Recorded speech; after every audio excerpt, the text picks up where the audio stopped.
Hello. हां हां, नमस्कार सर. मी सरकार मान्य देशी दारू दुकानामधून साक्षी बोलते. हां बोला की मॅडम. तुम्ही दारू प्यायला आता येऊ शकताय का? आता आता थोड्या टायमानं आलो असतो की. हां, ॲक्च्युली काय झालं आहे, तुमचा दारू पिण्याचा टायमिंग संपलेला आहे, त्यामुळे तुम्ही लवकर येऊन दारू पिलात तर बरं होईल. नाही येतो नाही काय अडचण. आयला मॅडम हां.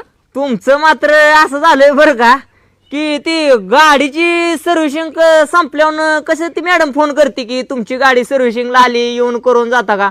राव तसं तुम्ही काय अपडेट झालाय काय आता? हो, आमच्यात हे नवीन अपडेट आलेलं आहे की सरकारकडूनच अपडेट आहे ही की कुठलाच आमचा ग्राहक हां. बिना दारू पिता राहिला नाही पाहिजे. बरोबर तर आहे. त्यांना सगळ्या सुखसोयी व्यवस्थित टायमिंगवर पोहोचल्या पाहिजेत, हां. म्हणून रिमाइंड करण्यासाठी तुम्हाला हा सर कॉल होता. हायला एक नंबर काम झालंय. म्हणजे आता मला भीतनं पुढं कळत जाईल की बाबा आपला 10 रुपयाचा टायमिंग आल्यावर कंपनीचा फोन येईन. हो. काय अडचण नाही.